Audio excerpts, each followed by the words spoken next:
días, maestro y compañeros. El día de hoy, mi grupo, conformado por José Cargiulo, María Cecilia Molina, Diego Marín, Alejandro Soyers y mi persona, Javier Uriac, tenemos la dicha, el honor y el placer de presentarles y explicarles un poco lo que son las normas jurídicas, morales y trato social como órdenes normativos del derecho.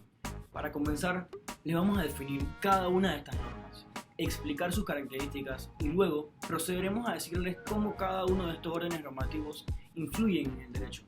Aparte de esto, vamos a plantearles ejemplos concretos y prácticos de cada norma para que se vea mucho más claro y lograr contrastar una norma con otra de la moral de la persona. Al final, vamos a presentarles una pequeña conclusión de lo que consideramos los puntos más importantes de cada norma jurídica. Una norma jurídica es una prescripción dirigida a la ordenación del comportamiento humano prescrita por una autoridad cuyo incumplimiento puede llevar a una sanción. Generalmente una norma impone deberes y confiere derechos. Les voy a hablar de las características de las normas jurídicas. Empezamos con la bilateralidad. La bilateralidad en una norma jurídica crea deberes y derechos. Y no solo es un imperativo de la conducta que impone o que le exige a una persona actuar como tiene que actuar, sino que al mismo tiempo autoriza a una persona para que pueda exigir del obligado del incumplimiento del deber. La coercibilidad de las normas jurídicas. Esto significa que nosotros nos vemos obligados a cumplir la ley. Y si en caso tal quebrantamos la ley, violamos la ley, rompemos la ley, nos vemos obligados a una sanción legal. La generalidad en las normas jurídicas. Esto hace consistir a la generalidad en lo siguiente. La norma jurídica prevé para categorías de personas y no para personas en específico. La abstracción de la ley. Esto se refiere a que las leyes no van para algo específico, simplemente las situaciones se tienen que acomodar a la ley. Un ejemplo de esto vendría siendo un homicidio. Un homicidio puede ser de muchas maneras, pero todo lleva a que fue un homicidio. La legitimidad. Esto consiste en que para que una ley o una norma sea obligatoria tiene que pasar por determinados requisitos establecidos por un propio ordenamiento jurídico al cual ésta pertenece. La permanencia. La permanencia es otro carácter propio de la norma jurídica. Como dice Legas la Cámara, que una ley sea permanente no quiere decir que es eterna. Muchas leyes tienen su propio tiempo de duración.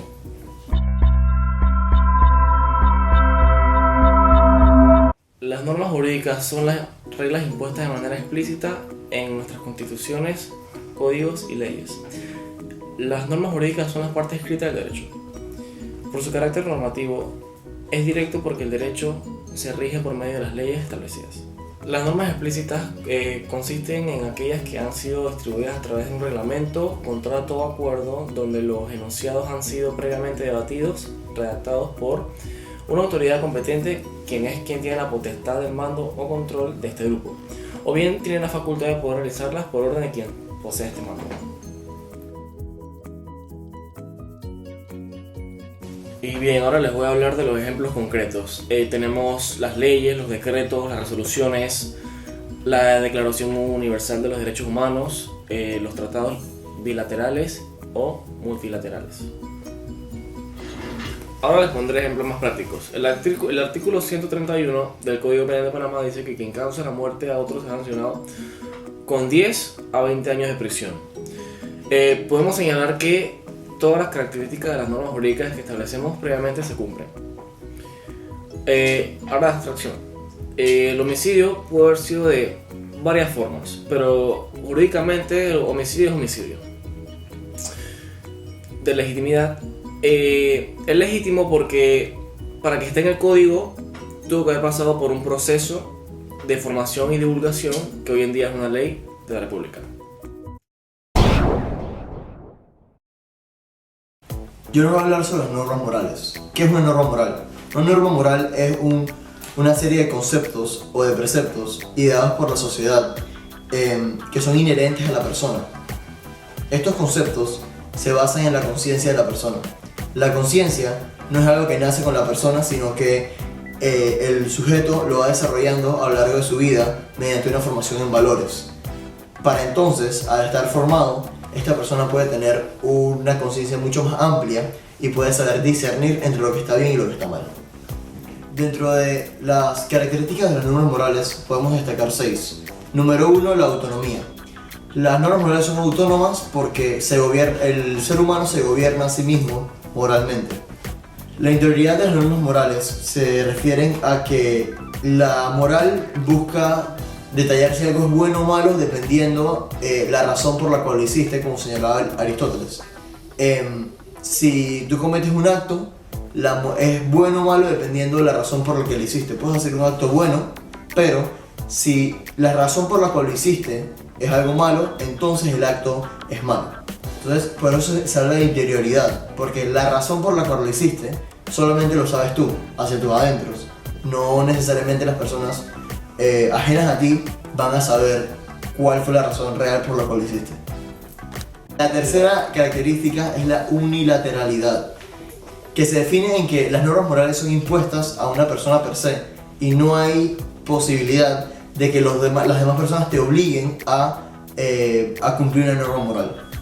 La cuarta es la incoercibilidad de las normas morales. Las normas morales no se pueden hacer cumplir por la fuerza, tienen que ser cumplidas espontáneamente por las personas. La objetividad se refiere a que existen valores universales sobre lo que está bien y lo que está mal. Y la última característica es que las normas morales son inculcadas. Como lo señalé previamente en la definición, las personas no nacen con una moral, sino que esta moral es formada ya sea en el seno familiar, en la escuela o por una religión dada. Las personas nutren su moral, nutren su conciencia para poder discernir de lo que está bien y lo que está mal. Si bien es cierto, el derecho busca a toda costa que se cumpla la ley, sin importar si la persona hace un acto bueno o malo. Pero la moral busca un cambio en la personalidad de las personas, una conducta establecida, en donde la persona solamente se remita a realizar actos moralmente buenos, teniendo en cuenta que tanto su fin como la acción sea algo bueno. Como por ejemplo, una persona que no roba por el hecho de que le da miedo ser descubierto, en vez de no robar porque sabe que está mal, está actuando correctamente según la ley, pero según la norma moral, esta persona simplemente no roba porque le da miedo que lo agarren y no porque está mal robar. Se suele hablar del derecho y la moral como cosas separadas, pero personalmente considero que las personas no pueden separarse de su moral porque es algo inherente de ellos mismos. Como por ejemplo, el hecho de que existan leyes que permitan actos inmorales no significa que simplemente la moral no importa en la ley. Lo que significa es que el legislador que hizo esta ley, su fundamento no fue la moralidad de la ley, sino que fue alguna otra cosa que no necesariamente es la moral. La frase "el fin justifica los medios" señala que los medios que tú emplees para lograr algo no importan, puedes utilizar el medio que sea para lograr tu objetivo. Es algo que claramente no es una postura tan moral que digamos y es bastante reprochable, ya que se pueden emplear métodos que no son morales para obtener cosas que quizás tampoco sean morales. En muchos casos la ley y la moral coinciden, quizás en la mayoría de ellos. El humano tiene conocimiento de estas normas no por el hecho de que sean leyes, sino por el hecho de que son reglas morales. Como por ejemplo, una persona sabe que no debe robar, no porque sale en el Código Penal, sino porque su misma conciencia le indica que quitarle un bien a otra persona sin su consentimiento es algo que no se debería hacer. Ahora voy a hablar algunos ejemplos concretos sobre las normas morales. Asegurar el bienestar físico y psicológico de las personas, realizar actos bondadosos y no sacar provechos especiales por eso, no mentirle a otras personas, permitir que las embarazadas o personas con niños sean atendidas antes en los bancos, prestar determinados bienes a los vecinos cuando ellos los necesiten, no utilizar beneficios sociales destinados a personas con características que uno no posee, no decir secretos a personas a las que no ha sido autorizado decir. Le voy a explicar el caso de la industria armamentística de China. China es el tercer mayor vendedor de armas en el mundo por detrás de Rusia y Estados Unidos. Ellos controlan alrededor del 15% del comercio mundial de armas. Y sus dos mayores clientes son Corea del Norte y Venezuela, que además de coincidir en la lista de mayores compradores de China, también coinciden en una de las dos dictaduras activas en el mundo. Es muy cuestionable la moralidad de vender armas, aviones de guerra, granadas y de todo ese tipo de armamento a gobiernos que lo van a utilizar para coaccionar, callar y asustar a una población civil. Sin embargo, esto es algo perfectamente legal, es simplemente un acuerdo de compra y venta entre dos estados. Entonces aquí podemos ver cómo los intereses de una potencia, los intereses militares, los intereses políticos y los intereses económicos van por encima de la moralidad y simplemente pisotean todo lo que consideramos bueno o malo solamente a costas de conseguir lo que quieren.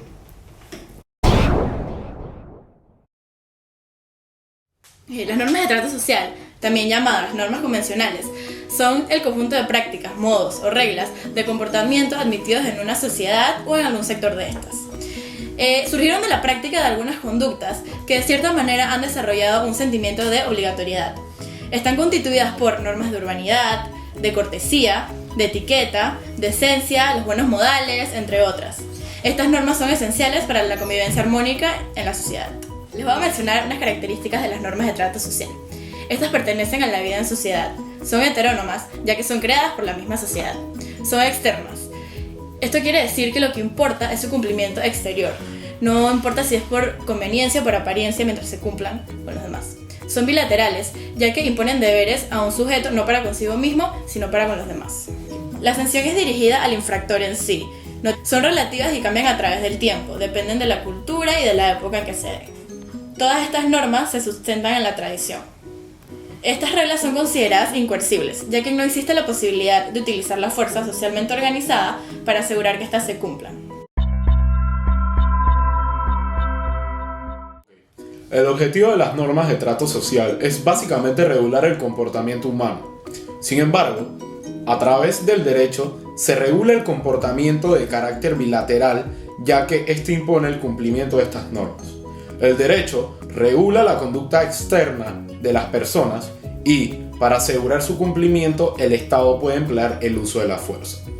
Si miramos a fondo el contenido de estas normas, se basan en poner en práctica las virtudes y evitar los malos actos. Pero en el derecho, esto va un poco más allá.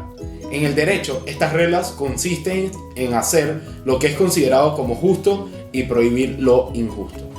Sabemos que estas normas buscan perfeccionar a cada individuo dentro de la sociedad, pero la finalidad de estas, a través del derecho, es poder encontrar la perfección del orden social.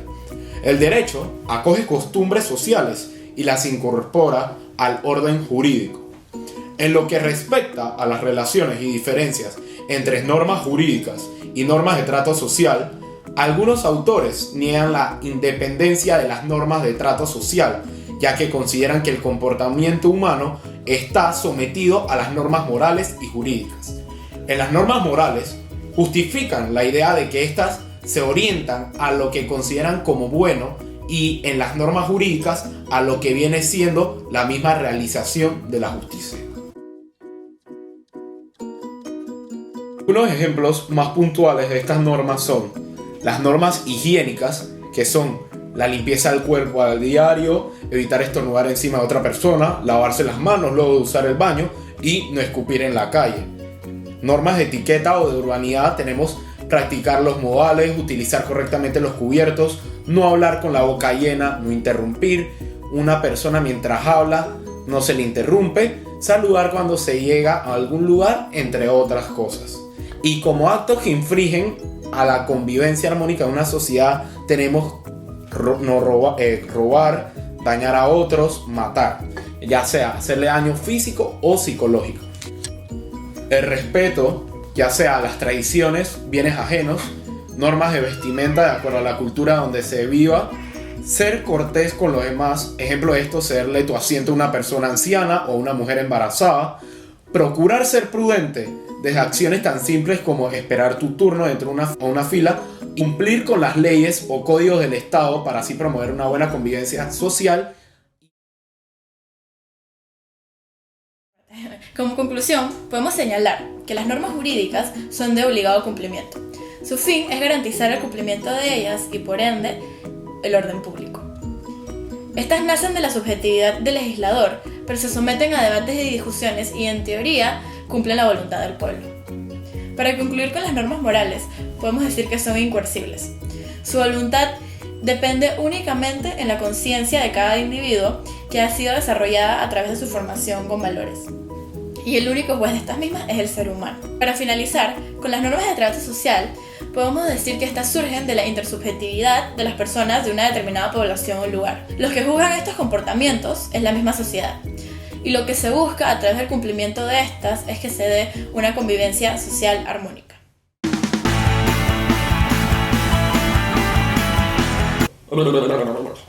Eso la interioridad. Iba bien. La unilateralidad.